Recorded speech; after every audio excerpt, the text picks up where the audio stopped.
Hello welcome to my channel ਮਿਹਨਤੀ ਬੱਚੇ। ਜਿਵੇਂ ਕਿ ਤੁਸੀਂ ਸਾਰੇ ਜਾਣਦੇ ਹੋ ਕਿ ਆਪਣੀ ਸਾਇੰਸ ਦੀ ਪੀਪੀਐਸਸੀ ਪ੍ਰੀਵੀਅਸ ਈਅਰ ਸੀਰੀਜ਼ ਚੱਲ ਰਹੀ ਹੈ। 4 ਪਾर्ट्स ਆਲਰੇਡੀ ਡਿਸਕਸ ਹੋ ਚੁੱਕੇ हैं।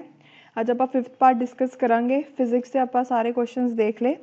ਸੋ ਅੱਜ ਦੇ ਕਲਾਸ ਦੇ ਵਿੱਚ ਆਪਾਂ ਕੈਮਿਸਟਰੀ ਦੇ ਉੱਪਰ ਜਿਹੜੇ ਵੀ ਕੁਐਸਚਨ ਪੀਪੀਐਸਸੀ ਦੇ ਪੁਰਾਣੇ ਪੇਪਰਾਂ 'ਚ ਆਏ ਹੋਏ ਆ ਉਹ ਦੇਖਾਂਗੇ, ਠੀਕ ਹੈ। ਅਤੇ ਨਾਲ ਹੀ ਇੱਕ ਦੋ ਫਿਜ਼ਿਕਸ ਦੇ ਕੁਐਸਚਨ ਬਚ ਗਏ ਸੀ, ਉਹਨਾਂ ਨੂੰ ਵੀ ਡਿਸਕਸ ਕਰਦੇ ਹਾਂ। So without wasting any time let's start. सब तो पहला अपने को क्वेश्चन है कि जिहड़ा इलैक्ट्रिक फ्यूज़ है वो किहड़े प्रिंसीपल के उपर बेस्ड है।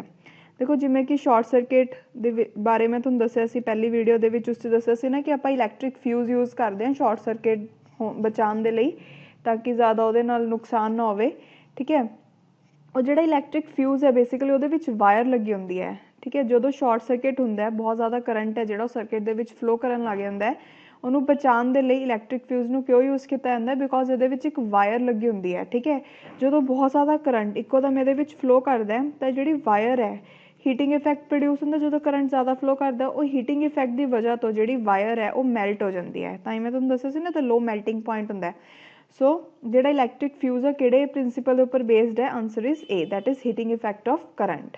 ਨੈਕਸਟ ਕੁਐਸਚਨ ਦੇਖੋ कि ਜਿਹੜਾ ਵੋਲਟ ਮੀਟਰ ਹੈ ਦੱਸਿਆ ਸੀ ਇਲੈਕਟ੍ਰਿਕ ਪੋਟੈਂਸ਼ੀਅਲ ਦੇਖਦਾ ਦੋ ਪੁਆਇੰਟਸ ਦੇ ਵਿੱਚ, ਠੀਕ ਹੈ।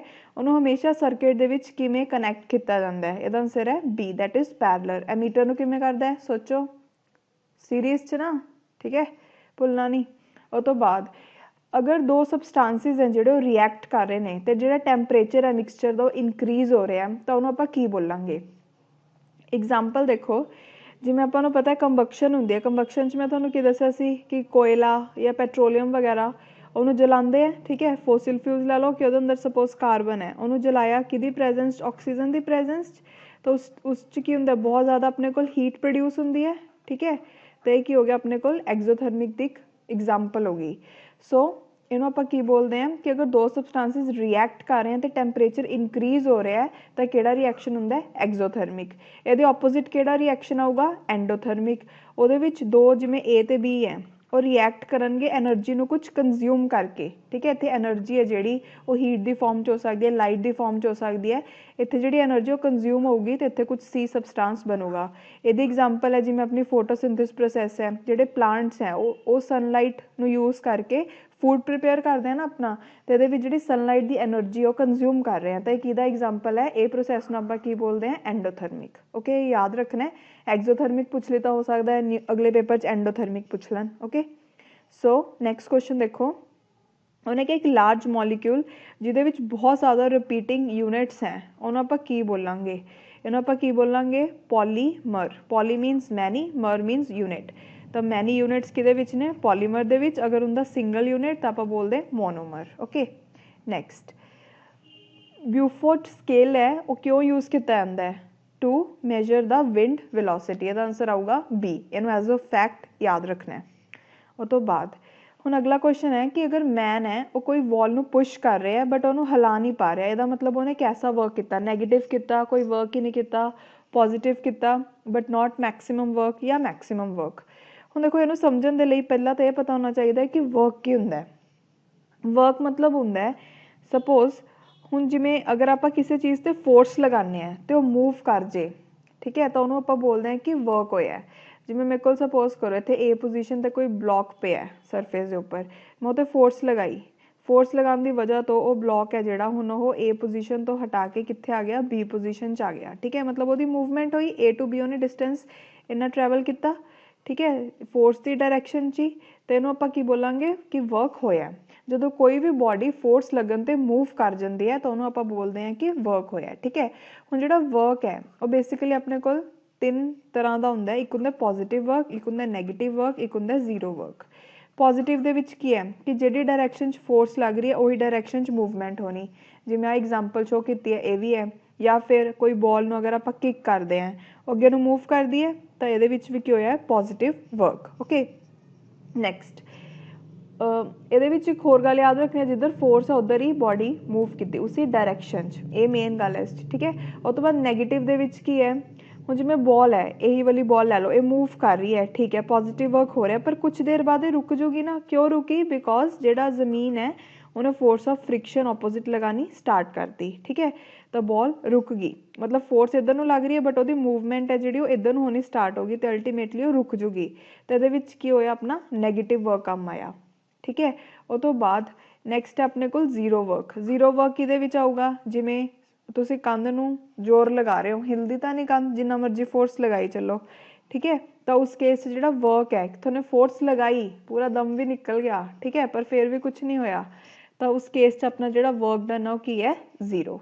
ਓਕੇ, ਸੋ ਇਹਨੇ ਕਿਹਾ ਕਿ ਮੈਨ ਹੈ ਜਿਹੜਾ ਵਾਲ ਨੂੰ ਪੁਸ਼ ਕਰ ਰਿਹਾ ਬਟ ਉਹ ਕੁਛ ਵੀ ਮਤਲਬ ਮੂਵ ਨਹੀਂ ਹੋ ਰਿਹਾ, ਫੇਲ ਟੂ ਡਿਸਪਲੇਸ ਇਟ, ਤਾਂ ਉਹਨੇ ਕਿਹੜਾ ਵਰਕ ਕੀਤਾ, zero work, that is no work at all. ਕੁਛ ਨਹੀਂ ਕੀਤਾ, ਵਿਚਾਰੇ ਦਾ ਸਾਰਾ ਦਮ ਲੱਗ ਗਿਆ, ਹਲੇ ਵਰਕ ਕੁਛ ਨਹੀਂ ਕੀਤਾ ਉਹਨੇ, ਸਾਇੰਟੀਫਿਕਲੀ ਦੇਖੀਏ। ਓਕੇ, ਸੋ ਨੈਕਸਟ ਹੈ ਕਿ ਜਿਹੜੇ ਆਈਸੋਬਾਰਸ ਹੈ ਉਹ ਇਮੈਜਿਨਰੀ ਲਾਈਨਸ ਹੁੰਦੀਆਂ ਨੇ, ਠੀਕ ਹੈ, ਜਿਹਨੂੰ ਡਰਾ ਕੀਤਾ ਜਾਂਦਾ ਥਰੂ ਪਲੇਸਿਸ ਹੈਵਿੰਗ ਇਕੁਅਲ ਐਟਮੋਸਫੇਅਰਿਕ, ਕਿਹੜੇ ਮਤਲਬ ਕਿਹੜੀ ਪਲੇਸਿਸ 'ਤੇ ਇਹਨਾਂ ਨੂੰ ਇਮੈਜਿਨਰੀ ਲਾਈਨਸ ਨੂੰ ਡਰਾ ਕੀਤਾ ਜਾਂਦਾ, ਆਈਸੋਬਾਰਸ ਨੂੰ। ਦੇਖੋ ਅਗਰ ਇਹਨੂੰ ਮੈਂ ਤੋੜਾਂ, ਇਹਦਾ ਮਤਲਬ ਹੈ ਆਈਸੋ ਪਲਸ ਬਾਰ। ਆਈਸੋ ਮਤਲਬ ਕੀ ਹੁੰਦਾ, ਇਕੁਅਲ, ਬਾਰ ਮਤਲਬ ਕੀ ਹੁੰਦਾ, ਪ੍ਰੈਸ਼ਰ। ਠੀਕ ਹੈ, ਤਾਂ ਐਵੇਂ ਤੋੜ ਕੇ ਯਾਦ ਰੱਖ ਲਓ ਕਿ ਇਹਦੇ ਵਿੱਚ ਕੀ ਹੋਊਗਾ, ਇਕੁਅਲ ਐਟਮੋਸਫੇਰਿਕ ਪ੍ਰੈਸ਼ਰ ਹੋਊਗਾ, ਇਹਦਾ ਆਂਸਰ ਕੀ ਹੋਊਗਾ, ਬੀ। ਨੈਕਸਟ ਹੁਣ ਉਹਨੇ ਕਿਹਾ ਹੈ, ਦੇਖੋ ਹੁਣ ਆਪਾਂ ਨੂੰ ਪਤਾ ਹੈ ਜਿਹੜਾ ਮੈਟਰ ਹੈ ਉਹਦੀਆਂ ਬੇਸਿਕ ਫਾਰਮਸ ਕਿਹੜੇ ਨੇ, ਸੋਲਿਡ, ਲਿਕੁਇਡ ਐਂਡ ਗੈਸ, ਤੇ ਇਹਨਾਂ ਵਿੱਚ ਆਪਸ 'ਚ ਕਨਵਰਜਨ ਹੁੰਦੀ ਰਹਿੰਦੀ ਹੈ। ਹੁਣ ਮੈਟਰ ਵੀ ਪੁੱਛੋਗੇ ਕੀ ਹੁੰਦਾ, ਮੈਟਰ ਕੀ ਹੁੰਦਾ, ਕੋਈ ਐਸੀ ਚੀਜ਼ ਜਿਹੜੀ ਕਿ ਸਪੇਸ ਆਕਿਊਪਾਈ ਕਰਦੀ ਹੈ ਤੇ ਉਹਦਾ ਕੁਝ ਆਪਣਾ ਕੁਛ ਵੋਲਿਊਮ ਹੈ, ਕੁਛ ਮਾਸ ਹੁੰਦਾ ਉਹਦਾ ਆਪਣਾ, ਠੀਕ ਹੈ, ਤਾਂ ਉਹਨੂੰ ਬੋਲਦੇ ਆਪਾਂ ਮੈਟਰ। ਹੁਣ ਦੇਖੋ, ਹੁਣ ਜਦੋਂ ਸੋਲਿਡ ਹੈ ਉਹ ਲਿਕੁਇਡ 'ਚ ਕਨਵਰਟ ਹੋ ਗਈ, ਬਰਫ਼ ਪਾਣੀ 'ਚ ਕਨਵਰਟ ਹੋ ਗਈ, ਕਿਵੇਂ ਹੁੰਦੀ ਉਹਨੂੰ ਆਪਾਂ ਕੀ ਬੋਲਦੇ ਹਾਂ, ਕਿ ਬਰਫ਼ ਕੀ ਹੋ ਗਈ, ਮੈਲਟ ਹੋ ਗਈ, ਤਾਂ ਉਹ ਪ੍ਰੋਸੈਸ ਨੂੰ ਆਪਾਂ ਕੀ ਬੋਲਾਂਗੇ, ਮੈਲਟਿੰਗ। ਓਕੇ, ਲਿਕੁਇਡ ਹੈ, ਵਾਟਰ ਗੈਸ 'ਚ ਹੋ ਗਿਆ, ਉਹ ਕੀ ਹੁੰਦਾ, ਉਹ ਕੀ ਬੋਲਾਂਗੇ ਆਪਾਂ, ਬੋਇਲਿੰਗ। ਠੀਕ ਹੈ, ਉਹ ਤੋਂ ਬਾਅਦ ਗੈਸ ਹੈ ਜਿਹੜੀ ਉਹ ਸੋਲਿਡ 'ਚ ਕਨਵਰਟ ਹੋ ਗਈ, ਉਹਨੂੰ ਦੇਖੋ ਗੈਸ ਸੋਲਿਡ 'ਚ ਹੋਵੇ ਜਾਂ ਫਿਰ ਸੋਲਿਡ ਗੈਸ 'ਚ ਹੋਵੇ, ਵਿਦਾਊਟ ਮਤਲਬ ਇਹ ਦੋਨੋਂ ਇੱਕ ਦੂਜੇ 'ਚ ਚੇਂਜ ਹੋ ਰਿਹਾ, ਲਿਕੁਇਡ 'ਚ ਚੇਂਜ ਹੋਏ ਬਿਨਾ, ਤਾਂ ਇਹ ਦੋਨੋਂ ਪ੍ਰੋਸੈਸਿਸ ਨੂੰ ਆਪਾਂ ਬੋਲਦੇ ਹਾਂ ਸਬਲੀਮੇਸ਼ਨ। ਠੀਕ ਹੈ, ਜਿਵੇਂ ਨੈਪਥਲਿਨ ਬੋਲਸ ਹੁੰਦੀਆਂ ਨੇ, ਉਹ ਵੈਸੇ ਤਾਂ ਸੋਲਿਡ ਹੁੰਦੀਆਂ ਬਟ ਉਹ ਉੜ ਜਾਂਦੀਆਂ ਜਦੋਂ ਆਪਾਂ ਕੱਪੜਿਆਂ 'ਚ ਪਾ ਕੇ ਰੱਖਦੇ ਹਾਂ, ਤਾਂ ਉਹ ਗੈਸ 'ਚ ਚੇਂਜ ਹੋ ਗਈਆਂ, ਉਹ ਹੈ ਸਬਲੀਮੇਸ਼ਨ ਦੀ ਐਗਜ਼ਾਮਪਲ। ਉਹ ਤੋਂ ਬਾਅਦ ਹੁਣ ਗੈਸ ਅਗਰ ਲਿਕੁਇਡ 'ਚ ਕਨਵਰਟ ਹੋ ਰਹੀ ਹੈ, ਉਹਨੂੰ ਕੀ ਬੋਲਾਂਗੇ, ਗੈਸ ਨੂੰ ਠੰਡਾ ਕਰੀਏ ਲਿਕੁਇਡ 'ਚ ਕਨਵਰਟ ਹੋ ਜਾਊਗੀ, ਕੀ ਹੁੰਦਾ ਉਹ, ਕੰਡੈਂਸੇਸ਼ਨ।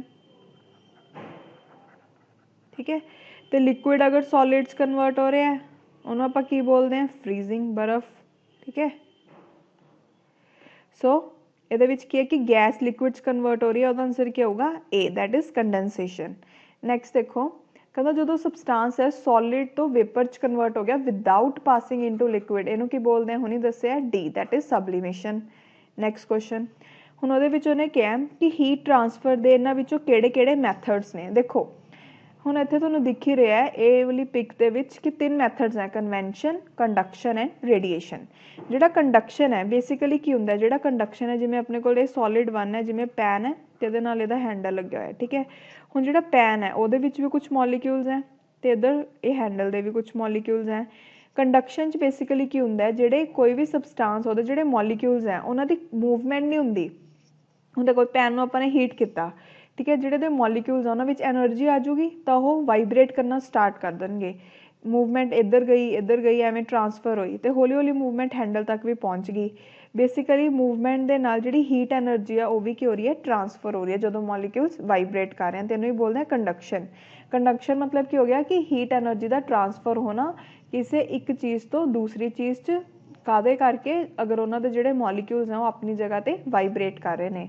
ਉਹ ਤੋਂ ਬਾਅਦ ਕਨਵੈਕਸ਼ਨ, ਜਿਹੜੀ ਇਹ ਕੰਡਕਸ਼ਨ ਹੈ ਸੋਲਿਡਸ 'ਚ ਹੁੰਦੀ ਹੈ। ਠੀਕ ਹੈ, ਜਿਹੜੀ ਕਨਵੈਕਸ਼ਨ ਹੈ, ਕਨਵੈਕਸ਼ਨ ਦੇ ਵਿੱਚ ਕੀ ਹੁੰਦਾ, ਕਨਵੈਕਸ਼ਨ ਦੇ ਵਿੱਚ ਜਿਵੇਂ ਦੇਖੋ ਇਹਦੇ ਵਿੱਚ ਮੋਲੀਕਿਊਲਸ ਮੂਵ ਤਾਂ ਨਹੀਂ ਕਰ ਰਹੇ, ਤੇ ਜਸਟ ਵਾਈਬਰੇਟ, ਬਟ ਕਨਵੈਕਸ਼ਨ ਦੇ ਵਿੱਚ ਕੀ ਹੈ, ਜਿਹੜੇ ਮੋਲੀਕਿਊਲਸ ਆ ਉਹ ਮੂਵ ਕਰਨਗੇ। ਜਿਵੇਂ ਆਪਾਂ ਨੇ ਜਦੋਂ ਪੈਨ ਨੂੰ ਹੀਟ ਕੀਤਾ, ਜਿਹੜੇ ਨੀਚੇ ਵਾਲੇ ਮੋਲੀਕਿਊਲ ਸੀ ਪਾਣੀ ਦੇ ਉਹ ਉੱਪਰ ਗਏ, ਉੱਪਰ ਵਾਲੇ ਨੀਚੇ ਆਏ, ਤਾਂ ਇਹ ਮੂਵਮੈਂਟ ਹੋ ਰਹੀ ਹੈ ਨਾ ਇਹਨਾਂ ਦੀ, ਲਿਕੁਇਡਸ 'ਚ ਵੀ ਹੁੰਦਾ ਇਹ ਤੇ ਗੈਸਿਸ 'ਚ ਵੀ ਹੁੰਦਾ, ਤੇ ਇਹਨੂੰ ਆਪਾਂ ਕੀ ਬੋਲਦੇ ਹਾਂ, ਕਨਵੈਕਸ਼ਨ। ਠੀਕ ਹੈ, ਬੇਸਿਕਲੀ ਹੀਟ ਐਨਰਜੀ ਟਰਾਂਸਫਰ ਹੋ ਰਹੀ ਹੈ ਕਿਵੇਂ, ਮੂਵਮੈਂਟ ਦੇ ਨਾਲ, ਐਕਚੁਅਲ ਮੂਵਮੈਂਟ ਦੇ ਨਾਲ ਮੋਲੀਕਿਊਲਸ ਦੀ।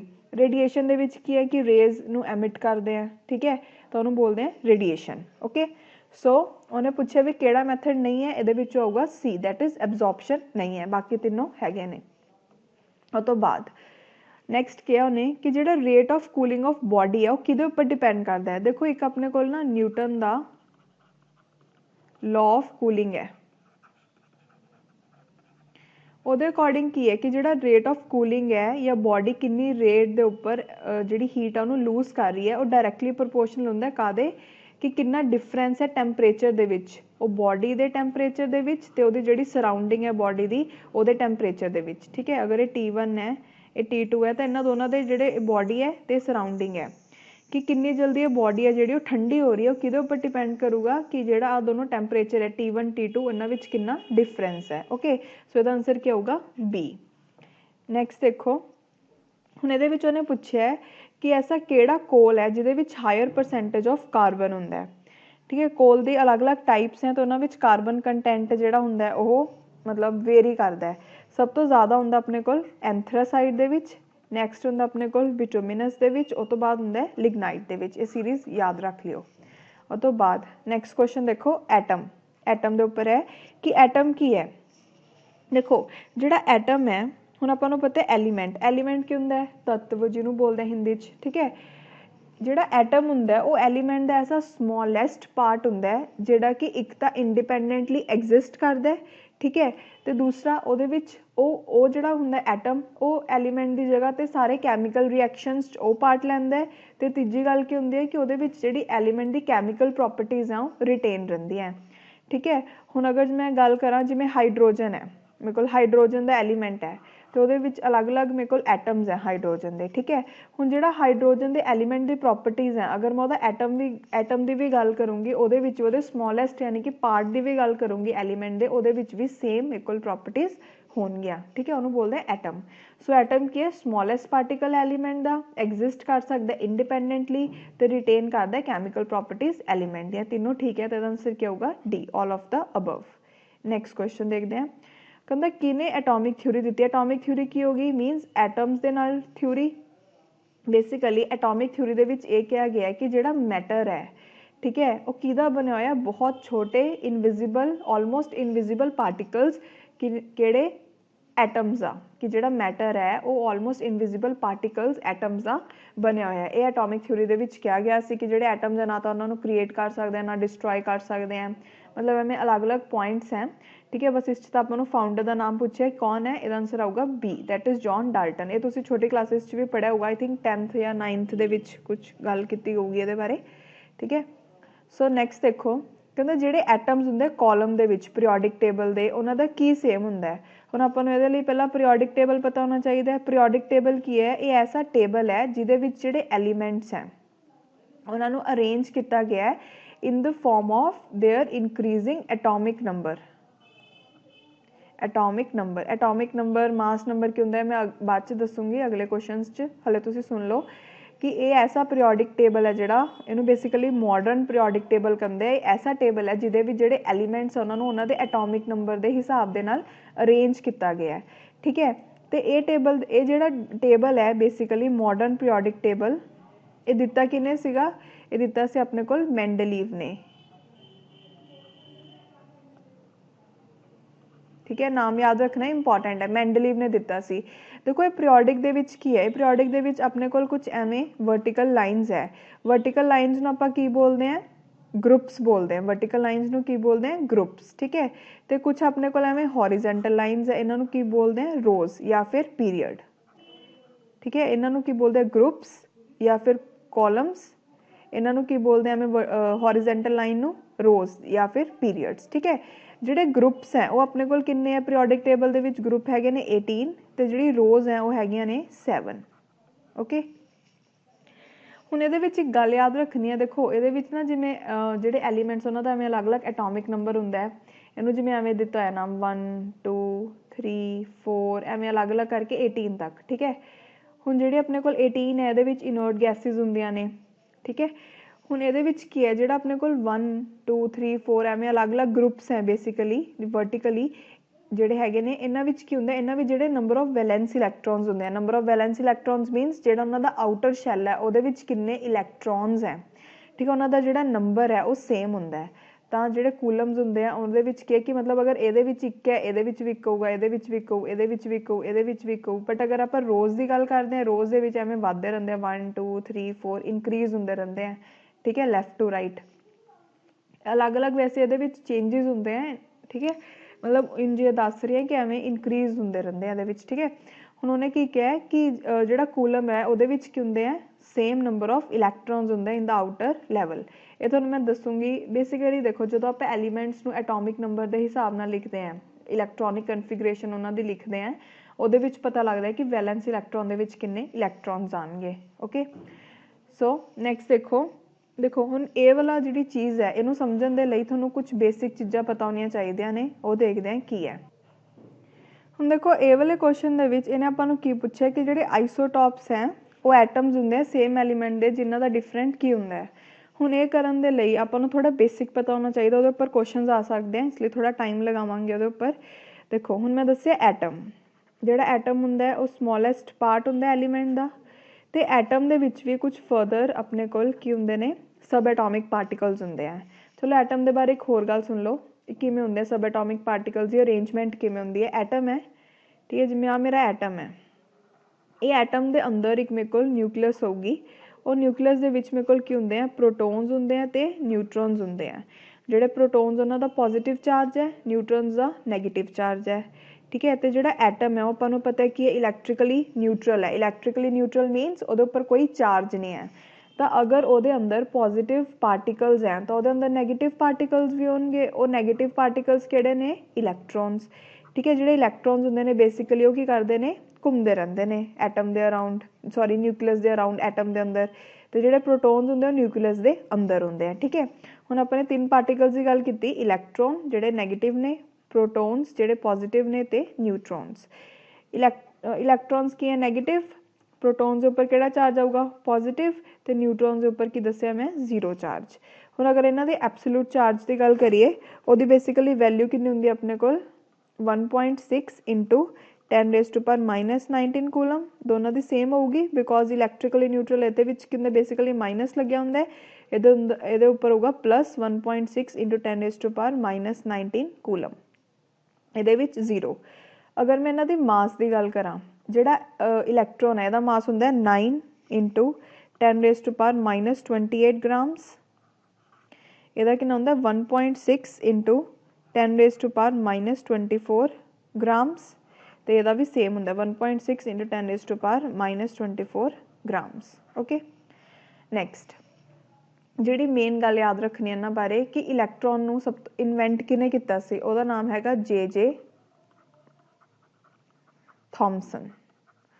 ਪ੍ਰੋਟੋਨਸ ਨੂੰ ਕਿਹਨੇ ਕੀਤਾ ਸੀ, ਈ ਗੋਲਡਸਟਿਨ। ਤੇ ਜਿਹੜਾ ਆਪਣਾ ਨਿਊਟਰੋਨਸ ਹੈ ਇਹਨੂੰ ਕਿਹਨੇ ਇਨਵੈਂਟ ਕੀਤਾ ਸੀ, ਚੈਡਵਿਕ, ਠੀਕ ਹੈ। ਹੁਣ ਦੇਖੋ ਨਾ ਥੋੜਾ ਯਾਦ ਕਰਨ ਦੀ ਟ੍ਰਿਕ ਦੱਸ ਦਿੰਦੇ। ਇਲੈਕਟ੍ਰੋਨ ਦੇ ਪਿੱਛੇ ਕੀ ਪੈਂਦਾ ਹੈ, ELECTRON, ਠੀਕ ਹੈ, ਮਤਲਬ ON ਕਰਕੇ ਹੈ। ਤੇ ਥੌਮਸਨ ਦੇ ਪਿੱਛੇ ਵੀ ON ਹੈ, ਤਾਂ ਐਵੇਂ ਯਾਦ ਰੱਖ ਲਓ। ਨਿਊਟਰੋਨ ਹੈ, ਨਿਊਟਰੋਨ ਕੀ ਹੈ, ਤੁਹਾਨੂੰ ਦੱਸਿਆ ਕਿ ਕੋਈ ਚਾਰਜ ਨਹੀਂ, ਉਹ ਨਿਊਟਰਲ ਰਹਿੰਦਾ ਹੈ। ਤਾਂ ਚੈਡਵਿਕ ਨੂੰ ਤੁਸੀਂ ਛੱਡ ਵਿਕ ਕਰਕੇ ਯਾਦ ਰੱਖ ਸਕਦੇ ਹੋ ਕਿ ਛੱਡ, ਉਹ ਕਹਿੰਦਾ ਕਿ ਨਾ ਮੈਂ ਪੋਜ਼ੀਟਿਵ ਸਾਈਡ ਹੈ ਨਾ ਮੈਂ ਨੈਗੇਟਿਵ ਸਾਈਡ ਹੈ, ਛੱਡ ਮੈਂ ਨਿਊਟਰਲ ਹੀ ਰਹਿਣਾ, ਠੀਕ ਹੈ। ਇਹਨੂੰ ਐਵੇਂ ਯਾਦ ਰੱਖ ਲਓ। ਤੇ ਗੋਲਡਸਟਿਨ ਤਾਂ ਐਵੇਂ ਹੋ ਹੀ ਜਾਊਗਾ, ਇੱਕ ਤਾਂ ਯਾਦ ਰੱਖ ਹੀ ਸਕਦੇ ਹੋ। ਉਹ ਤੋਂ ਬਾਅਦ ਹੁਣ ਇਹ ਹੋ ਗਿਆ ਆਪਣੇ ਇਲੈਕਟ੍ਰੋਨ, ਪ੍ਰੋਟੋਨ, ਨਿਊਟਰੋਨ। ਹੁਣ ਇਹਨਾਂ ਦੇ ਹਿਸਾਬ ਦੇ ਵਿੱਚ ਹੀ ਜਿਹੜਾ ਆਪਣੇ ਕੋਲ ਐਟਮ ਹੈ, ਠੀਕ ਹੈ, ਜਾਂ ਐਲੀਮੈਂਟ ਕਹਿ ਲਓ, ਉਹਦੇ ਵਿੱਚ ਕੀ ਹੈ, ਉਹਦਾ ਇੱਕ ਹੁੰਦਾ ਆਪਣੇ ਕੋਲ ਐਟੋਮਿਕ ਨੰਬਰ। ਕੋਈ ਵੀ ਐਲੀਮੈਂਟ ਉਹਦਾ ਇੱਕ ਐਟੋਮਿਕ ਨੰਬਰ ਹੁੰਦਾ, ਇੱਕ ਹੁੰਦਾ ਉਹਦਾ ਮਾਸ ਨੰਬਰ, ਠੀਕ ਹੈ। ਹੁਣ ਐਟੋਮਿਕ ਨੰਬਰ ਕਿਹਦੇ ਕੋਲ ਹੁੰਦਾ ਹੈ ਕਿ ਉਹਦੇ ਵਿੱਚ ਕਿੰਨੇ ਨੰਬਰ ਆਫ ਇਲੈਕਟ੍ਰੋਨਸ ਹੈ, ਜਾਂ ਫਿਰ ਮੈਂ ਕੀ ਕਹਿ ਸਕਦੀ ਹਾਂ ਕਿੰਨੇ ਨੰਬਰ ਆਫ ਪ੍ਰੋਟੋਨਸ ਹੈ, ਠੀਕ ਹੈ। ਜਿਹੜਾ ਮਾਸ ਨੰਬਰ ਹੁੰਦਾ ਉਹ ਕਿਹਦੇ ਕੋਲ ਹੁੰਦਾ ਹੈ, ਨੰਬਰ ਆਫ ਇਲੈਕਟ੍ਰੋਨਸ ਜਾਂ ਫਿਰ ਨੰਬਰ ਆਫ ਪ੍ਰੋਟੋਨਸ ਕਿੰਨੇ ਹੈ, ਉਹਨੂੰ ਆਪਾਂ ਕੀ ਕਿਹਾ, ਐਟੋਮਿਕ ਨੰਬਰ। ਤਾਂ ਮਾਸ ਨੰਬਰ ਕਿਹਦੇ ਕੋਲ ਆਊਗਾ, atomic number plus number of neutrons ਕਿੰਨੇ ਹੈ, ਠੀਕ ਹੈ। ਤਾਂ ਹੁਣ ਦੇਖੋ ਐਗਜ਼ਾਮਪਲ ਨਾਲ ਸਮਝਾਉਂਦੀ ਹਾਂ। ਜਿਵੇਂ ਆਪਣੇ ਕੋਲ ਸੋਡੀਅਮ ਹੈ, ਆਪਾਂ ਇੱਕ ਐਲੀਮੈਂਟ ਸੋਡੀਅਮ ਦੀ ਗੱਲ ਕੀਤੀ, ਠੀਕ ਹੈ, Na ਲਿਖਦੇ ਉਹਨੂੰ। ਉਹਦੇ ਵਿੱਚ ਬੇਸਿਕਲੀ ਕੀ ਹੁੰਦਾ, ਦੇਖੋ ਇਹਨੂੰ ਨਾ ਇੱਕ ਤਰੀਕਾ ਹੁੰਦਾ ਲਿਖਣ ਦਾ। ਜਿਵੇਂ ਸੋਡੀਅਮ ਲਿਖਿਆ, ਇਹਦੇ ਵਿੱਚ ਜਿਹੜਾ ਇਹਦਾ ਮਾਸ ਨੰਬਰ ਹੈ, ਮਾਸ ਨੰਬਰ ਨੂੰ ਆਪਾਂ ਰਿਪਰਜੈਂਟ ਕਰਦੇ ਹਾਂ ਸਿੰਬਲ A ਦੇ ਨਾਲ, ਆਪੋਜ਼ਿਟ ਹੈ। ਜਿਹੜਾ ਐਟੋਮਿਕ ਨੰਬਰ ਹੈ ਇਹਨੂੰ ਆਪਾਂ ਕਰਦੇ ਹਾਂ Z ਦੇ ਨਾਲ, ਠੀਕ ਹੈ। ਇਹ ਯਾਦ ਰੱਖਿਓ, ਮਾਸ ਨੰਬਰ ਨੂੰ ਆਪਾਂ ਐਟੋਮਿਕ ਮਾਸ ਵੀ ਬੋਲਦੇ ਹਾਂ। ਹੁਣ ਕੋਈ ਵੀ ਐਲੀਮੈਂਟ ਹੈ ਨਾ, ਉਹਦੀ ਇੱਕ ਆਪਣੇ ਕੋਲ ਸਿੰਬਲ ਹੁੰਦਾ ਲਿਖਣ ਦਾ। ਜਿਵੇਂ ਆਪਾਂ ਨੇ ਐਲੀਮੈਂਟ ਦਾ ਨਾਮ ਲਿਖਿਆ ਕਿ ਉਹਨੂੰ ਕੀ ਲਿਖਦੇ ਹਾਂ, ਉਹ ਤੋਂ ਬਾਅਦ ਉਹਦੇ ਆਪਾਂ ਇੱਥੇ ਕੀ ਲਿਖਦੇ ਹੁੰਦੇ ਆ, ਜਿੰਨਾ ਉਹਦਾ ਮਾਸ ਨੰਬਰ ਹੈ, ਯਾਨੀ ਕਿ A ਲਿਖਾਂਗੇ। A ਆਪਣੇ ਕੋਲ ਸੋਡੀਅਮ ਦੇ ਵਿੱਚ ਕਿੰਨਾ ਹੁੰਦਾ 23, ਇਹਦਾ ਮਾਸ ਨੰਬਰ। ਥੋੜੀ ਹੈਂਡ ਰਾਈਟਿੰਗ ਨਾ ਘਟਿਆ ਜੀ ਹੋ ਰਹੀ ਹੈ। ਦੇਖੋ ਇਹਦੇ ਵਿੱਚ ਬੇਸਿਕਲੀ ਕੀ ਲਿਖਦੇ ਆ 23 ਜਿਹੜਾ ਉਹਦਾ ਮਾਸ ਨੰਬਰ ਹੈ। ਉਹ ਤੋਂ ਬਾਅਦ ਸੋਡੀਅਮ ਦਾ ਐਟੋਮਿਕ ਨੰਬਰ ਕਿੰਨਾ ਹੁੰਦਾ ਆਪਣੇ ਕੋਲ 11, ਐਵੇਂ ਲਿਖਾਂਗੇ। ਠੀਕ ਹੈ, ਤਾਂ ਨੰਬਰ ਆਫ ਨਿਊਟਰੋਨਸ ਕਿਵੇਂ ਕੱਢਦੇ ਹੁੰਦੇ ਆ, ਨੰਬਰ ਆਫ ਨਿਊਟਰੋਨਸ ਕੱਢਣ ਲਈ 23 ਮਾਈਨਸ 11 ਇਜ਼ ਇਕੁਅਲ ਟੂ 12। ਇਹ ਬੇਸਿਕਲੀ ਕਿਵੇਂ ਹੋਇਆ, ਆਪਾਂ ਨੇ ਕਿਹਾ ਕਿ ਜਿਹੜਾ ਮਾਸ ਨੰਬਰ ਹੈ ਉਹ ਕਿਹਦੇ ਕੋਲ ਆਇਆ, ਐਟੋਮਿਕ ਨੰਬਰ ਪਲਸ ਨਿਊਟਰੋਨਸ। ਹੁਣ ਮਾਸ ਨੰਬਰ ਕਿੰਨਾ 23, ਐਟੋਮਿਕ ਨੰਬਰ ਕਿੰਨਾ 11 ਪਲਸ ਨਿਊਟਰੋਨ, therefore ਨਿਊਟਰੋਨਸ ਕਿੰਨੇ ਆ ਜਾਣਗੇ 12, ਮਾਈਨਸ ਕਰਾਂਗੇ ਨਾ। ਠੀਕ ਹੈ, ਐਵੇਂ ਕੱਢਿਆ। ਹੁਣ ਮੈਂ ਤੁਹਾਨੂੰ ਥੋੜ੍ਹਾ ਇਹਦਾ ਇਲੈਕਟ੍ਰੋਨਿਕ ਕਨਫੀਗਰੇਸ਼ਨ ਦਾ ਵੀ ਦੱਸ ਦਿੰਦੀ ਹਾਂ ਤਾਂ ਕਿ ਤੁਹਾਡਾ ਵੈਲੈਂਸ ਇਲੈਕਟ੍ਰੋਨ ਵਾਲੀ ਚੀਜ਼ ਵੀ ਕਲੀਅਰ ਹੋ ਜਾਏ। ਹੁਣ ਦੇਖੋ ਇਹਨੂੰ ਆਪਾਂ ਇਲੈਕਟ੍ਰੋਨਿਕ ਕਨਫੀਗਰੇਸ਼ਨ ਦੇ ਹਿਸਾਬ 'ਤੇ ਲਿਖਦੇ ਹਾਂ, ਐਟੋਮਿਕ ਨੰਬਰ ਦੇ ਹਿਸਾਬ ਨਾਲ। ਹੁਣ ਇਹਦਾ ਕਿੰਨਾ 11। ਠੀਕ ਹੈ, ਹੁਣ ਸ਼ੈਲਸ ਹੁੰਦੇ ਆਪਣੇ ਕੋਲ K L M N। ਜਿਵੇਂ ਆਪਣੇ ਕੋਲ ਐਲੀਮੈਂਟ ਸੋਡੀਅਮ ਦਾ ਮੈਂ ਸ਼ੈਲ ਬਣਾਵਾਂ, ਜਿਹੜਾ K ਸ਼ੈਲ ਹੁੰਦਾ ਬੇਸਿਕਲੀ ਇਹਦੇ ਵਿੱਚ ਕੀ ਆਪਣੇ 2 ਇਲੈਕਟ੍ਰੋਨਸ ਆ ਸਕਦੇ ਹੁੰਦੇ ਆ। ਠੀਕ ਹੈ, ਉਹ ਤੋਂ ਬਾਅਦ ਆਪਣਾ ਹੁੰਦਾ K L ਦੇ ਵਿੱਚ ਆਪਣੇ ਕੋਲ ਮੈਕਸੀਮਮ 8 ਆ ਸਕਦੇ ਆ, 4 5 6 7 8। ਅਤੇ ਹੁਣ ਇੱਕ ਬਚ ਗਿਆ, 10 ਹੋ ਗਏ, ਇੱਕ ਬਚ ਗਿਆ। ਤਾਂ ਜਿਹੜਾ ਬਚਿਆ ਐਂਡ 'ਚ ਇਹਨੂੰ ਆਪਾਂ ਕੀ ਬੋਲਦੇ, ਜਿਹੜਾ ਐਂਡ ਬਾਹਰ ਵਾਲਾ ਜਿਹੜਾ ਆਪਣੇ ਕੋਲ ਸ਼ੈਲ ਹੁੰਦਾ ਉਹਨੂੰ ਆਪਾਂ ਬੋਲਦੇ ਹਾਂ ਵੈਲੈਂਸ ਸ਼ੈਲ। ਅਤੇ ਉਹਦੇ ਵਿੱਚ ਜਿੰਨੇ ਇਲੈਕਟ੍ਰੋਨਸ ਉਹਨੂੰ ਬੋਲਾਂਗੇ ਵੈਲੈਂਸ ਇਲੈਕਟ੍ਰੋਨਸ। ਠੀਕ ਹੈ, ਬੇਸਿਕਲੀ ਇਹਨਾਂ ਨੇ ਕੀ ਕਰਨਾ ਹੁੰਦਾ ਹੈ, ਜਿੰਨੇ ਵੀ ਐਲੀਮੈਂਟਸ ਆਪਣੇ ਉਹ ਕੀ ਚਾਹੁੰਦੇ ਨੇ ਕਿ ਅਸੀਂ ਕੀ ਹੋ ਜਾਈਏ, ਸਟੇਬਲ ਹੋ ਜਾਈਏ। ਅਤੇ ਸਟੇਬਲ ਕਿਵੇਂ ਹੋਣਗੇ, ਅਗਰ ਬਾਹਰ ਜਾਂ ਤਾਂ 2 ਹੋਊਗਾ ਜਾਂ ਫਿਰ 8 ਵੈਲੈਂਸ ਇਲੈਕਟ੍ਰੋਨਸ ਹੋਣਗੇ। ਠੀਕ ਹੈ, ਤਾਂ ਹੀ ਕਰਕੇ ਉਹਨਾਂ ਵਿੱਚ ਬੌਂਡਸ ਬਣਦੇ ਆ, ਤਾਂ ਹੀ ਕਰਕੇ ਰਿਐਕਸ਼ਨਸ ਹੁੰਦੇ ਆ। ਇਹ ਸਾਰੀ ਕਹਾਣੀ ਤਾਂ ਹੀ ਹੁੰਦੀ ਹੈ ਤਾਂ ਕਿ ਉਹ ਸਟੇਬਲ ਹੋ ਜਾਣ। ਠੀਕ ਹੈ, ਸੋ ਇਹ ਸੀਗਾ ਆਪਣਾ ਇਹ, ਕਿਉਂਕਿ ਇਹਦੀ ਆਪਾਂ ਐਵੇਂ ਲਿਖਾਂਗੇ ਇਲੈਕਟ੍ਰੋਨਿਕ ਕਨਫੀਗਰੇਸ਼ਨ 2 8 1 ਕਰਕੇ। ਤੁਹਾਨੂੰ ਸ਼ਾਇਦ ਸਾਰਿਆਂ ਨੇ ਪੜ੍ਹਿਆ ਹੀ ਹੋਊਗਾ, ਇਸ ਲਈ ਮੈਂ ਜ਼ਿਆਦਾ ਨਹੀਂ ਐਕਸਪਲੇਨ ਕਰ ਰਹੀ। ਇਹ ਆਪਣਾ ਐਟੋਮਿਕ ਨੰਬਰ ਹੋ ਗਿਆ, ਮਾਸ ਨੰਬਰ ਹੋ ਗਿਆ। ਹੁਣ ਇੱਕ ਹੋਰ ਚੀਜ਼ ਦੇਖੋ ਜਿਹੜੀ ਮੇਨ ਦੇਖਣ ਵਾਲੀ ਸੀ। ਦੇਖੋ ਇੱਕ ਹੁੰਦੇ ਆਪਣੇ ਆਈਸੋ ਬਾਰਸ। ਠੀਕ ਹੈ, ਇੱਕ ਹੁੰਦੇ ਆਪਣੇ ਆਈਸੋ ਟੋਪਸ ਤੇ ਥਰਡ ਆਪਣੇ ਆਈਸੋਟੋਨਸ। ਜਿਹੜੇ ਆਪਣੇ ਆਈਸੋ ਬਾਰਸ ਹੈ, ਆਈਸੋ ਬਾਰਸ ਕੀ ਹੁੰਦੇ ਆ, ਇਹ ਐਟਮਸ ਹੁੰਦੇ ਆ ਬੇਸਿਕਲੀ ਡਿਫਰੈਂਟ ਐਲੀਮੈਂਟਸ ਦੇ। ਇਹਨਾਂ ਵਿੱਚ ਗੱਲ ਇਹ ਯਾਦ ਰੱਖਣੀ ਹੈ, ਐਟਮਸ ਹੁੰਦੇ ਆ ਇਹ ਡਿਫਰੈਂਟ ਐਲੀਮੈਂਟਸ ਦੇ, ਜਿਨ੍ਹਾਂ ਦਾ ਜਿਹੜਾ ਐਟੋਮਿਕ ਨੰਬਰ ਹੁੰਦਾ ਉਹ ਡਿਫਰੈਂਟ ਹੁੰਦਾ। ਐਟੋਮਿਕ ਨੰਬਰ ਕੀ ਹੈ, ਡਿਫਰੈਂਟ ਹੈ, ਬਟ ਇਹਨਾਂ ਦਾ ਜਿਹੜਾ ਮਾਸ ਨੰਬਰ ਹੈ ਉਹ ਸੇਮ ਹੁੰਦਾ। ਅਗਰ ਇਹਦੀ ਮੈਂ ਐਗਜ਼ਾਮਪਲ ਲਵਾਂ, ਜਿਵੇਂ ਆਰਗਨ ਅਤੇ ਕੈਲਸ਼ੀਅਮ ਦੇ ਕੇਸ 'ਚ, ਇਹ ਆਰਗਨ ਹੈ, ਇਹ ਕੈਲਸ਼ੀਅਮ ਹੈ। ਠੀਕ ਹੈ, ਇਹਦਾ ਆਪਣੇ ਕੋਲ ਕਿੰਨਾ ਹੁੰਦਾ 18 ਐਟੋਮਿਕ ਨੰਬਰ ਅਤੇ ਮਾਸ ਨੰਬਰ ਹੈ 40। ਕੈਲਸ਼ੀਅਮ ਦਾ ਵੀ 40 ਅਤੇ ਇਹਦਾ ਆਪਣੇ ਕੋਲ ਐਟੋਮਿਕ ਨੰਬਰ ਕਿੰਨਾ ਹੈ 20। ਤਾਂ ਇਹਦੇ ਵਿੱਚ ਕੀ ਹੈ, ਮਾਸ ਨੰਬਰ ਸੇਮ ਹੈ, ਐਟੋਮਿਕ ਨੰਬਰ ਡਿਫਰੈਂਟ ਹੈ, ਤਾਂ ਇਹ ਕੀ ਹੋ ਗਿਆ ਆਪਣੇ ਆਈਸੋ ਬਾਰਸ। ਠੀਕ ਹੈ, ਅਤੇ ਅਲੱਗ-ਅਲੱਗ ਐਲੀਮੈਂਟ ਦੇ ਐਟਮਸ ਹੈ। ਉਹ ਤੋਂ ਬਾਅਦ ਜਿਹੜੇ ਆਈਸੋਟੋਪਸ ਹੈ, ਉਹ ਪਹਿਲੀ ਗੱਲ ਇਹ ਯਾਦ ਰੱਖਣੀ ਹੈ ਕਿ ਉਹ ਐਟਮਸ ਹੁੰਦੇ ਆ ਸੇਮ ਐਲੀਮੈਂਟ ਦੇ। ਠੀਕ ਹੈ, ਉਹ ਤੋਂ ਬਾਅਦ ਇਹਨਾਂ ਵਿੱਚ ਆਪੋਜ਼ਿਟ ਹੁੰਦਾ, ਇਹਦੇ ਵਿੱਚ ਬੇਸਿਕਲੀ ਜਿਹੜਾ ਐਟੋਮਿਕ ਨੰਬਰ ਹੈ ਉਹ ਸੇਮ ਰਹੂਗਾ, ਜਿਹੜਾ ਮਾਸ ਨੰਬਰ ਹੈ ਉਹ ਡਿਫਰੈਂਟ ਹੋਊਗਾ। ਫੋਰ ਐਗਜ਼ਾਮਪਲ ਕਲੋਰੀਨ ਦੀ ਮੈਂ ਗੱਲ ਕਰਾਂ, ਉਹਦੇ 2 ਆਈਸੋਟੋਪਸ ਨੇ। ਆਪਾਂ ਨੂੰ ਪਤਾ ਉਹਦਾ ਐਟੋਮਿਕ ਨੰਬਰ ਕਿੰਨਾ ਹੁੰਦਾ 17। ਠੀਕ ਹੈ, ਤਾਂ ਇੱਕ ਦਾ ਐਟੋਮਿਕ ਮਾਸ ਹੁੰਦਾ 35, ਇੱਕ ਦਾ ਹੁੰਦਾ 37। ਤਾਂ ਇਹ ਕੀ ਹੋ ਗਿਆ ਆਪਣੇ ਆਈਸੋਟੋਪਸ। ਜਿਵੇਂ ਹਾਈਡਰੋਜਨ ਦੇ ਵੀ ਆਈਸੋਟੋਪਸ ਹੁੰਦੇ, ਉਹਦੇ 3 ਹੁੰਦੇ ਹਨ। ਉਹ ਤੋਂ ਬਾਅਦ ਆਈਸੋਟੋਨਸ ਬੇਸਿਕਲੀ ਇਹਦੇ ਵਿੱਚ ਗੱਲ ਇਹ ਯਾਦ ਰੱਖਣੀ ਹੈ ਕਿ ਆਈਸੋਟੋਨਸ ਉਹ ਹੁੰਦੇ ਆ ਜਿਨ੍ਹਾਂ ਵਿੱਚ ਨੰਬਰ ਆਫ ਜਿਹੜੇ ਨਿਊਟਰੋਨਸ ਹੈ ਉਹ ਕੀ ਰਹਿਣ ਸੇਮ। ਇਹ ਤੁਹਾਨੂੰ ਅੱਗੇ ਕੁਐਸਚਨ ਨਹੀਂ ਹੈ, ਉਦੋਂ ਦੱਸੂਗੀ ਐਗਜ਼ਾਮਪਲ, ਉਦੋਂ ਦੇਖ ਲਿਓ। ਠੀਕ ਹੈ, ਸੋ ਕੁਐਸਚਨ 'ਤੇ ਵਾਪਿਸ ਆਉਂਦੇ ਹਾਂ।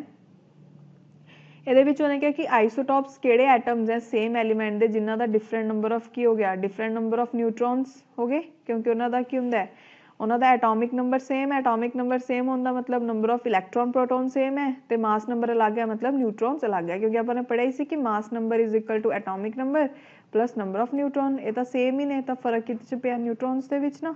ਸੋ ਨੈਕਸਟ ਕੁਐਸਚਨ ਦੇਖਦੇ ਹਾਂ।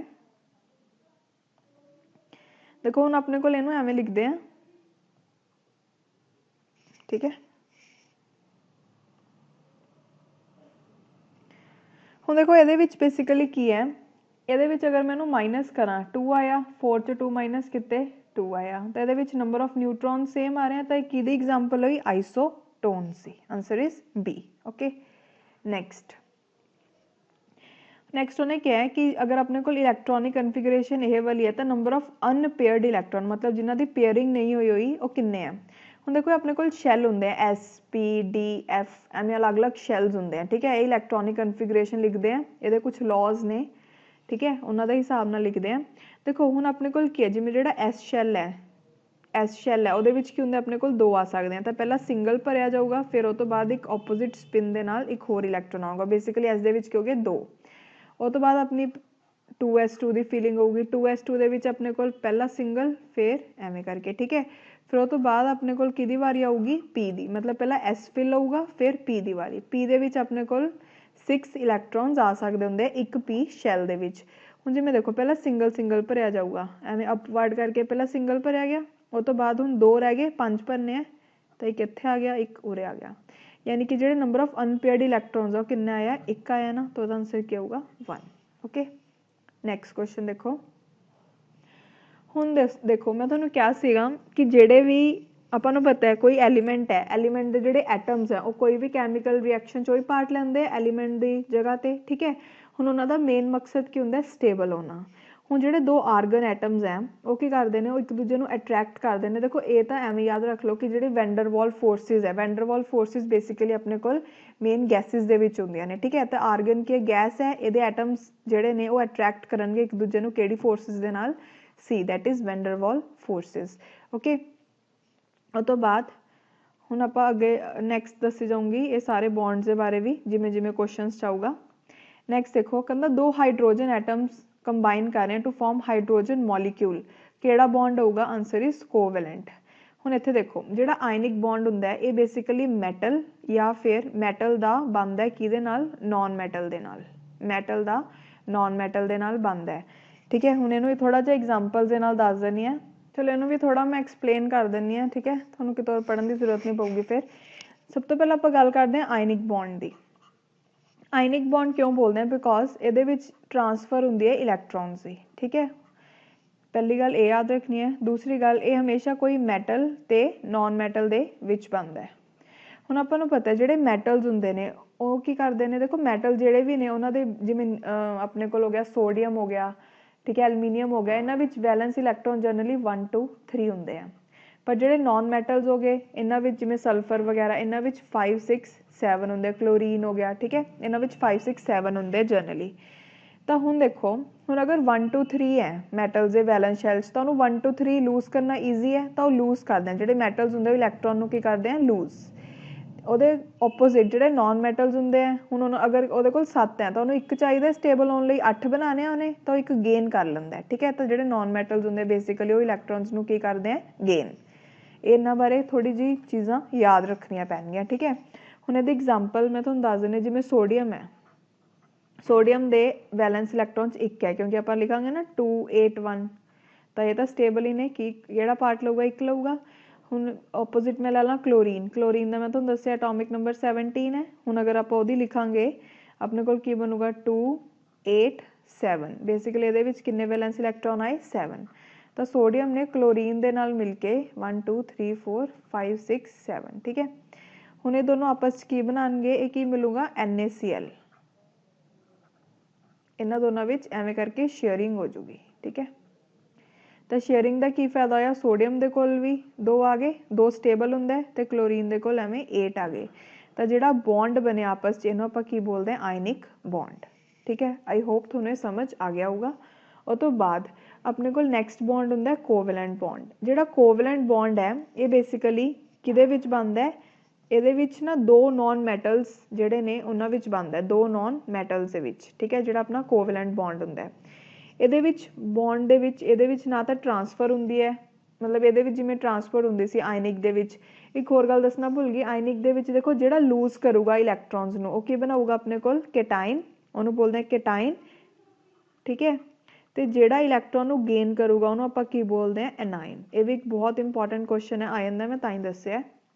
ਜਿਹੜਾ ਲੂਜ਼ ਕਰੂਗਾ बेसिकली Na+ हो जाऊगा क्योंकि उन्हें लूज करता अपना, तो जो क्लोरीन है वह माइनस आ जाऊगा, तो एक ऐड हो गया। तो ये की होंगे Na कैटाइन हो गया पॉजिटिव चार्ज, ਤੇ ਜਿਹੜਾ ਆਪਣੇ ਕੋਲ ਨੈਗੇਟਿਵ ਚਾਰਜ ਉਹਨੂੰ ਬੋਲਦੇ ਆ ਐਨਾਇਨ। ਹੁਣ ਆ ਜਾਓ ਕੋਵੈਲੈਂਟ ਬੌਂਡ ਤੇ। ਕੋਵੈਲੈਂਟ ਬੌਂਡ ਦੇ ਵਿੱਚ ਕੋਈ ਟਰਾਂਸਫਰ ਨਹੀਂ ਹੁੰਦਾ, ਇਹਦੇ ਵਿੱਚ ਬੇਸਿਕਲੀ ਕੀ ਕਰਦੇ ਆ, ਸ਼ੇਅਰਿੰਗ ਕਰਦੇ ਆ ਇਲੈਕਟ੍ਰੋਨ ਦੀ, ਠੀਕ ਹੈ। ਇਹਦੇ ਵਿੱਚ ਜਿਹੜਾ ਹੈ ਇੱਥੇ ਚਲਾ ਗਿਆ ਤਾਂ ਕਰਕੇ ਟਰਾਂਸਫਰ ਹੋ ਗਿਆ। ਤੇ ਇਹਦੇ ਵਿੱਚ ਸ਼ੇਅਰਿੰਗ ਹੁੰਦੀ ਹੈ ਕਿਉਂਕਿ ਦੋਨੋਂ ਐਟਮਸ ਨੂੰ ਇਲੈਕਟ੍ਰੋਨਸ ਦੀ ਜ਼ਰੂਰਤ ਹੁੰਦੀ ਹੈ, ਉਹ ਇਸ ਪੋਜੀਸ਼ਨ 'ਚ ਨਹੀਂ ਹੁੰਦੇ ਕਿ ਉਹ ਲੂਜ਼ ਜਾਂ ਗੇਨ ਕਰ ਸਕਣ, ਤਾਂ ਉਹ ਕਹਿੰਦੇ ਕਿ ਸ਼ੇਅਰਿੰਗ ਕਰਨਾ ਹੀ ਬੈਟਰ ਹੈ, ਠੀਕ ਹੈ। ਫੋਰ ਐਗਜ਼ਾਮਪਲ ਹੁਣ ਜਿਵੇਂ ਇਹਦੇ ਵਿੱਚ ਤਾਂ ਅਲੱਗ ਅਲੱਗ ਸੀ, ਹੁਣ ਕਲੋਰੀਨ ਦੇ 2 ਆ ਗਏ ਇਕੱਠੇ, ਹੁਣ ਇਹ ਕੀ ਕਰਨਗੇ, ਹੁਣ ਇਹਦੇ ਕੋਲ ਵੀ 7 ਨੇ, ਠੀਕ ਹੈ। ਹੁਣ ਇਹ ਐਸੀ ਪੋਜੀਸ਼ਨ 'ਚ ਹੈ ਕਿ ਨਾ ਤਾਂ ਇਹ ਇਹਨੂੰ ਦੇ ਸਕਦਾ ਨਾ ਇਹ ਇਹਨੂੰ ਦੇ ਸਕਦਾ, ਤਾਂ ਇਹ ਕੀ ਕਰਨਗੇ, ਇਹਨਾਂ ਦੋਨਾਂ ਨੂੰ ਇੱਕ ਇੱਕ ਦੀ ਜ਼ਰੂਰਤ ਹੈ, ਤਾਂ ਇਹ ਕहेंगे हम भाई भाई हम शेयर कर लेते हैं, ठीक है। ਤਾਂ ਇਹ ਕੀ ਕਰੂਗਾ, ਇਹ ਇਹਦਾ ਸ਼ੇਅਰ ਕਰ ਲੂਗਾ, ਇਹ ਇਹਦਾ ਸ਼ੇਅਰ ਕਰ ਲੂਗਾ, ਤਾਂ ਬੇਸਿਕਲੀ ਇਹਨਾਂ ਵਿੱਚ ਐਵੇਂ ਕਰਕੇ ਬੌਂਡ ਬਣ ਜਾਊਗਾ।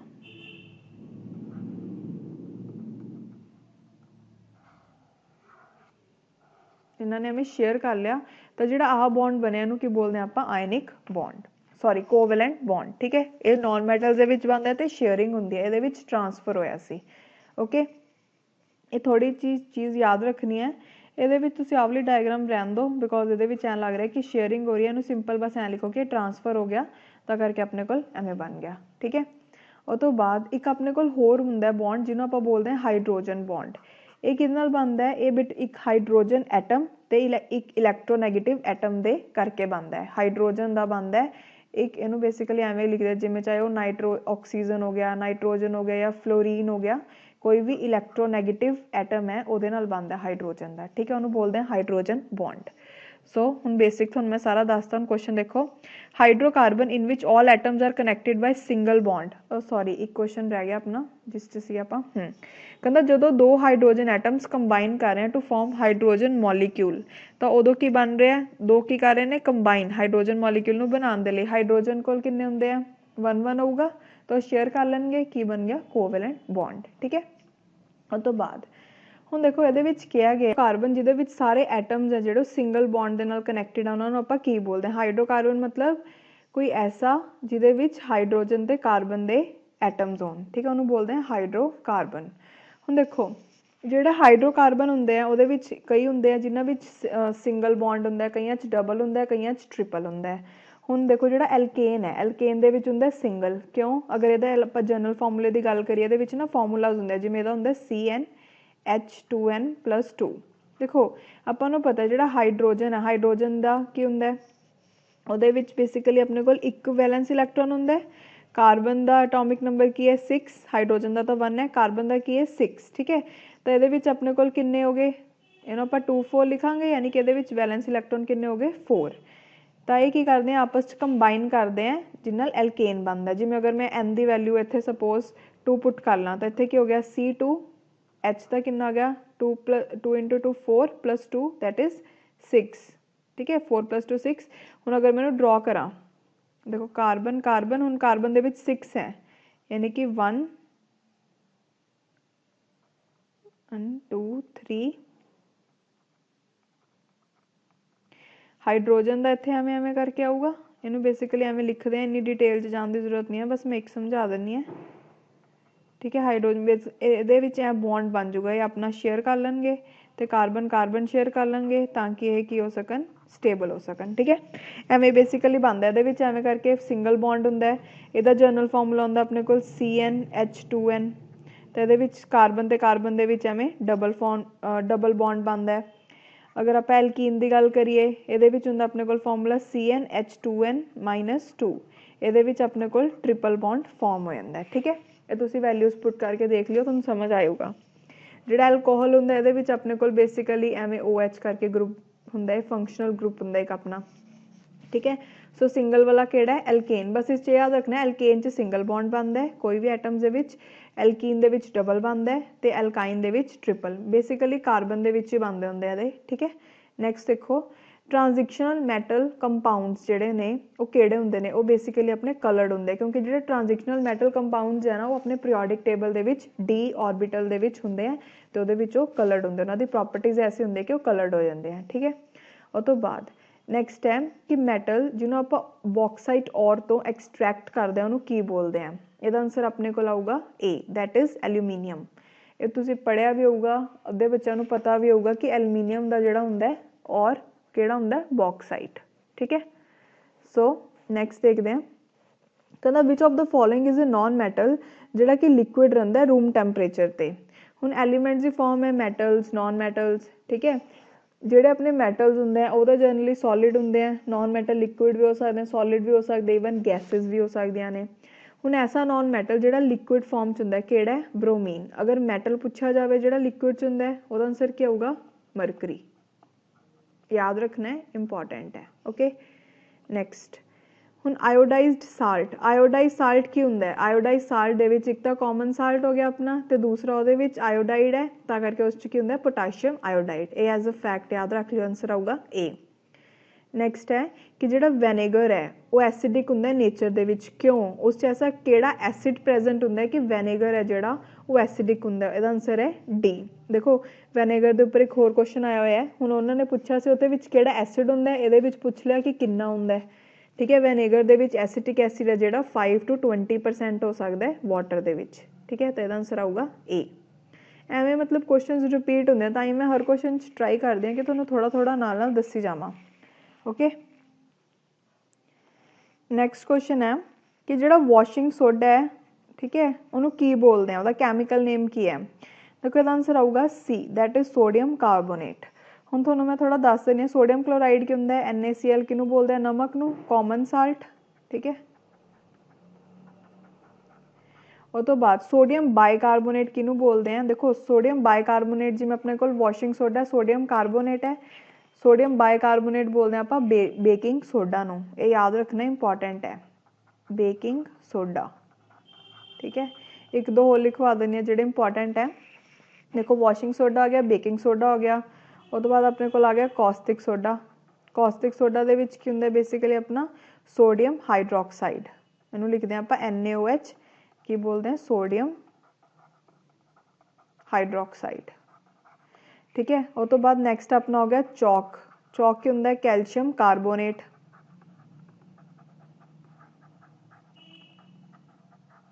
ठीक है, एक होर जिहड़ा पेपर च आंदा है लाफिंग गैस उपर आ जांदा है, लाफिंग गैस दे विच की हुंदा है, लाफिंग गैस मैं पहलां भी तुहानूं दस्सिआ है nitrous oxide, N2O, that is nitrous oxide. और तो बाद नैक्सट अपना हैगा क्विकलाइम। क्विकलाइम दे विच अपना क्या आ जाऊगा, कैल्शियम ऑक्साइड। ठीक है, देखो एक बाकी पूछ लेंदे मार्श गैस। मार्श गैस दे विच मार्श गैस किनूं बोलते हैं, इन्वायरमेंट की सीरीज भी दस्सिआ सी, मीथेन नूं CH4। ठीक है, और तो बाद अपने को आंदा एक जिप्सम, एक आंदा है प्लास्टर ऑफ पैरिस। देखो जिहड़ा जिप्सम है वो हुंदा है अपना कैल्शियम सल्फेट डाईहाइड्रेट, यानी कि CaSO4 2H2O। ਇਹਦੇ ਵਿੱਚ ਡਾਈਹਾਈਡਰੇਟ ਹੁੰਦਾ ਹੈ। ਜਿਹੜਾ ਪਲਾਸਟਰ ਆਫ ਪੈਰਿਸ ਹੈ ਉਹਦੇ ਵਿੱਚ ਕੈਲਸ਼ੀਅਮ ਸਲਫੇਟ ਇਹਦੇ ਵਿੱਚ ਹਾਫ ਹੋ ਜਾਂਦਾ ਹੈ, 2 ਦੀ ਜਗ੍ਹਾ ਕੀ ਆ ਜਾਊਗਾ ਹਾਫ। ਠੀਕ ਹੈ, ਉਹਨੂੰ ਕੀ ਬੋਲਦੇ ਆ, ਕੈਲਸ਼ੀਅਮ ਸਲਫੇਟ ਹੈਮੀਹਾਈਡਰੇਟ। ਇਹ ਚੀਜ਼ਾਂ ਯਾਦ ਰੱਖਿਓ, ਇੰਪੋਰਟੈਂਟ ਹੈ। ਸੋ ਨੈਕਸਟ ਕੁਐਸਚਨ ਦੇਖਦੇ ਹਾਂ, ਕਹਿੰਦਾ ਕਲੋਰੀਨੇਸ਼ਨ 'ਚ ਕੀ ਕੀਤਾ ਜਾਂਦਾ ਹੈ। ਤੁਸੀਂ ਪੜ੍ਹਿਆ ਵੀ ਹੋਊਗਾ ਕਿ ਕਲੋਰੀਨੇਸ਼ਨ ਨੂੰ ਯੂਜ਼ ਕੀਤਾ ਜਾਂਦਾ ਵਾਟਰ ਨੂੰ ਕਲੀਨ ਕਰਨ ਦੇ ਲਈ। ਠੀਕ ਹੈ, ਜਿਵੇਂ ਆਪਣੇ ਕੋਲ ਜਿਹੜਾ ਵਾਟਰ ਆਉਂਦਾ ਉਹਦੀ ਕਲੋਰੀਨੇਸ਼ਨ ਕੀਤੀ ਹੁੰਦੀ ਹੈ, ਬੇਸਿਕਲੀ ਕਲੋਰੀਨ ਐਡ ਕੀਤੀ ਹੁੰਦੀ ਹੈ ਤਾਂ ਕਿ ਜਿਹੜੇ ਜਰਮਸ ਵਗੈਰਾ ਉਹ ਮਰ ਜਾਣ। ਤਾਂ ਕਲੋਰੀਨੇਸ਼ਨ ਕੀ ਹੈ, adding quantity of chlorine in water as a germicide. A. ਉਹ ਤੋਂ ਬਾਅਦ ਨੈਕਸਟ ਕੁਐਸਚਨ ਹੈ, ਕਹਿੰਦਾ which one of the following element. ਦੇਖੋ ਆਪਾਂ ਨੂੰ ਪਤਾ ਹੈ ਕਿ ਜਿਹੜਾ ਕਾਰਬਨ ਉਹ ਇੱਕ ਐਲੀਮੈਂਟ ਹੈ। ਕਾਰਬਨ ਫਿਜ਼ੀਕਲ ਫਾਰਮ 'ਚ ਆਪਣੇ ਕੋਲ ਤੇ ਉਹਦੇ 3 ਐਲੋਟ੍ਰੋਪਸ ਹੈ। ਐਲੋਟ੍ਰੋਪਸ ਮੀਨਸ ਕਿ ਕਾਰਬਨ ਹੈ ਜਿਹੜਾ ਉਹ ਇਸ ਫਿਜ਼ੀਕਲ ਫਾਰਮ 'ਚ ਮਿਲਦਾ। ਕਿਹੜੇ ਕਿਹੜੇ ਨੇ, ਡਾਇਮੰਡ ਹੈ, ਗ੍ਰੇਫਾਈਟ ਹੈ, ਤੇ ਨੈਕਸਟ ਆਪਣੇ ਕੋਲ ਹੈਗਾ ਫੁਲਰੀਨ, FULLERENE, ਫੁਲਰੀਨ। ਠੀਕ ਹੈ, ਜਿਹੜਾ ਡਾਇਮੰਡ ਹੈ ਉਹ ਬਹੁਤ ਜ਼ਿਆਦਾ ਸਟਰੋਂਗੈਸਟ ਹਾਰਡੈਸਟ ਹੈ। ਕਿਉਂ, ਬਿਕੋਜ਼ ਇਹਦਾ ਇੱਕ ਰਿਜਿਡ ਸਟਰਕਚਰ ਹੁੰਦਾ ਹੈ। ਇਹਦੇ ਵਿੱਚ ਜਿਹੜਾ ਹਰੇਕ ਕਾਰਬਨ ਐਟਮ ਹੈ ਉਹ ਫਰਦਰ 4 ਕਾਰਬਨ ਐਟਮਸ ਦੇ ਨਾਲ ਜੁਆਇਨ ਹੁੰਦਾ ਹੈ। ਠੀਕ ਹੈ, ਇਹ ਯਾਦ ਰੱਖਣਾ ਇੰਪੋਰਟੈਂਟ ਹੈ। ਜਿਹੜਾ ਆਪਣਾ ਗ੍ਰੇਫਾਈਟ ਹੈ, ਗ੍ਰੇਫਾਈਟ ਹੋ ਗਿਆ ਜਾਂ ਫੁਲਰੀਨ ਹੋ ਗਿਆ, ਇਹਦੇ ਵਿੱਚ ਜਿਹੜਾ ਹਰੇਕ ਕਾਰਬਨ ਐਟਮ ਹੈ ਉਹ ਫਰਦਰ 3 ਕਾਰਬਨ ਐਟਮਸ ਦੇ ਨਾਲ ਜੁਆਇਨ ਹੁੰਦਾ ਹੈ। ਇਹਦੇ ਵਿੱਚ ਬੇਸਿਕਲੀ 4 ਨਾਲ ਹੁੰਦਾ, ਇਹਨਾਂ ਦੋਨਾਂ ਵਿੱਚ 3 ਨਾਲ ਹੁੰਦਾ। ਠੀਕ ਹੈ, ਇਹ ਲੇਅਰਸ ਦੀ ਫਾਰਮ 'ਚ ਹੁੰਦਾ। ਜਿਹੜਾ ਗ੍ਰੇਫਾਈਟ ਹੈ, ਜਿਵੇਂ ਪੈਨਸਿਲ ਹੈ, ਪੈਨਸਿਲ 'ਚ ਆਪਾਂ ਗ੍ਰੇਫਾਈਟ ਯੂਜ਼ ਕਰਦੇ ਹਾਂ ਨਾ, ਕਿਉਂਕਿ ਉਹ ਮਾਰਕ ਕਰ ਸਕਦਾ ਹੁੰਦਾ। ਉਹਦਾ ਕਾਰਨ ਇਹੀ ਹੈ ਕਿ ਉਹ ਉਹਦੀ ਲੇਅਰਸ ਦੀ ਫਾਰਮ 'ਚ ਹੁੰਦਾ। ਠੀਕ ਹੈ, ਜਿਹੜਾ ਫਿਲਰੀਨ ਉਹ ਇੱਕ ਬਾਲ ਦੀ ਸ਼ੇਪ 'ਚ ਹੁੰਦਾ। ਇਹਦੇ ਵਿੱਚ ਅਲੱਗ ਅਲੱਗ ਸਟਰਕਚਰਸ ਹੁੰਦੇ ਆ। ਠੀਕ ਹੈ, ਬਾਲ ਪੈਟਰਨ 'ਚ ਹੁੰਦਾ। बस इन्ना नहीं डीप जाना, बस ये याद रखो। उस तो बाद नैक्सट क्वेश्चन है, कहते ऐसा किहड़ा जिहड़ा एलोट्रॉप नहीं है कार्बन का, ਇਹਦਾ आंसर ਕੀ ਆਊਗਾ अपने कोल? कोल। कोल कार्बन का एलोट्रॉप नहीं है। देखो जिहड़ा ग्रेफीन है बेसिकली अगे ग्रेफाइट की टाइप की तरह आ जाता है, ठीक है, तो इनू भी एलोट्रॉप ऑफ कार्बन बोलते हैं। ओके, सो नैक्सट क्वेश्चन देखते हैं। कहते जिहड़ा डायमंड है इस कैमिकली की है? प्योर कार्बन है, ठीक है, कार्बन ये वाली फॉर्म च एग्जिट करता है, और तो बाद है एग्जिस्ट करता है बेसिकली। हुण देखो अगला कि diamond is a form of की दस्सिया है? D, that is carbon. मतलब देखो एवं एक डायमंड नूं लैके 4-5 क्वेश्चन आ गए है ना। और तो बाद क्लोरोफिल है जी नैचुरल अकरिंग कंपाउंड है इन विच सर्टन मैटल, किहड़ा ऐसा मैटल है जिहदे विच क्लोरोफिल मिलती है? इहदा आंसर क्या होगा? D, that is magnesium. Very important question. Okay, next कहता जिहड़ी स्टेनलैस स्टील है, ठीक है, जिहड़े स्टेनलैस स्टील के कुकिंग पैनस हुंदे हैं उन्हां दे नीचे कॉपर का बॉटम क्यों लगाया जाता है? उसका कारण की होंगे कि जो कॉपर है उसकी कंडक्टिविटी बहुत ज़्यादा होंगी है, स्टेनलैस स्टील तो भी ज़्यादा होंगी है, इसलिए जो पैनस है क्योंकि उन्होंने कुक करने के लिए चाहिए होंगे वो पैनस, ठीक है, तो अगर वो ज़्यादा उन्होंने कंडक्टिविटी होगी उन्ना ही अच्छा फूड कुक होगा, तो उसलिए उन्होंने कैपेसिटी बढ़ाने लिए कंडक्टिविटी की, ता करके जो स्टेनलैस स्टील कुकिंग पैनस होंगे उन्होंने नीचे की लगाया जाता है? कॉपर, ठीक है, कंडक्टिव होंगे है। उस तो बाद है गैल्वेनाइज्ड आयरन शीट्स के उपर कोटिंग की जाती है? देखो आयरन की आपां नूं पता है रस्टिंग हो जाती है, उन्होंने रस्टिंग तो बचाने के लिए उन्होंने आयरन शीट्स नूं डिप किया जाता है किहदे विच? जिंक दे विच, ठीक है।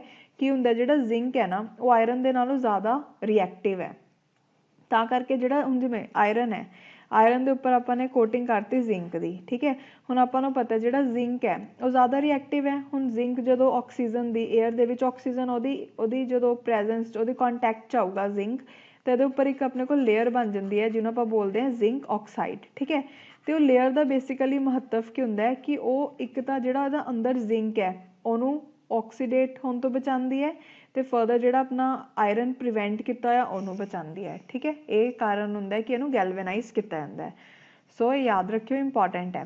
उस तो बाद है देखो फिर आ गया गैल्वेनाइज से, galvanized iron sheets are protected from rusting due to presence of layer of, हुणी दस्सिया answer is C, that is zinc, ठीक है। ये एक होर चीज़ देख लो कि जी अपनी रस्टिंग, ठीक है, रस्टिंग का फॉर्मूला क्या होंगे? रस्टिंग क्या होंगे कि जोड़ा अपना आयरन है वो उपर रैड ब्राउन सबसटांस का होना, ता करके उन्होंने बोलते हैं रस्ट। क्यों होंगे? अगर वो वाटर के कॉन्टैक्ट आए या एयर के कॉन्टैक्ट आए। रस्ट का कई बार फॉर्मूला पूछ लेंदा, उसका फॉर्मूला होंगे Fe2O3, तो कुछ अपने को वाटर के मॉलीक्यूल्स होंगे हैं वो XH2 लिख देंगे हैं, ठीक है, और डिफाइन नहीं होंगे इस करके, डेफिनेट नहीं होंगे इस करके XH2 लिख देंगे हैं। नैक्सट देखो, नैक्सट अपने को है कि जो सिलिकन कार्बाइड है उन्होंने कादे लिए यूज़ किया जाता है? ये बहुत ज़्यादा यदि मैकेनिकल प्रॉपर्टीज़ बहुत अच्छी होंगी है, ठीक है, हार्ड होंगे है, इसलिए इन्होंने कादे लिए यूज़ किया जाता है? कटिंग करने के लिए, ठीक है। लेक्चर नूं इत्थे खत्म करते हैं बिकॉज टाइम बहुत ज़्यादा हो जाएगा, ठीक है, वीडियो लेंथी बन जाएगी। हले कुछ क्वेश्चन है जोड़े कैमिस्ट्री के पे ने, मैं वैसे कोशिश की सी अपने वालों कि जल्दी जल्दी करावां, पर फिर भी समझाते टाइम लग जाता है। कुछ क्वेश्चन पे ने तो कल आप वो क्वेश्चन डिस्कस कर लाँगे जोड़े बाकी ने, तो नाल बायो दे, ठीक है। बेसिकली तुसीं अज्यूम कर सकते हो कि साइंस की एक वीडियो ही होर आऊगी, वो बायो के क्वेश्चन भी डिस्कस कर लाँगे, तो जोड़े कैमिस्ट्री के बचे हुए हैं वो भी देख लाँगे। ओके, सो अज का लैक्चर दे विच इन्ना ही। वीडियोज़ नू लाइक करो, चैनल नू सबसक्राइब करो, वीडियोज़ नू शेयर करो, तो बैल आइकन नू टैप करो ताकि मेरी आने वाली वीडियोज़ की नोटिफिकेशन थानू टाइम टू टाइम मिलती रहे। Thank you so much.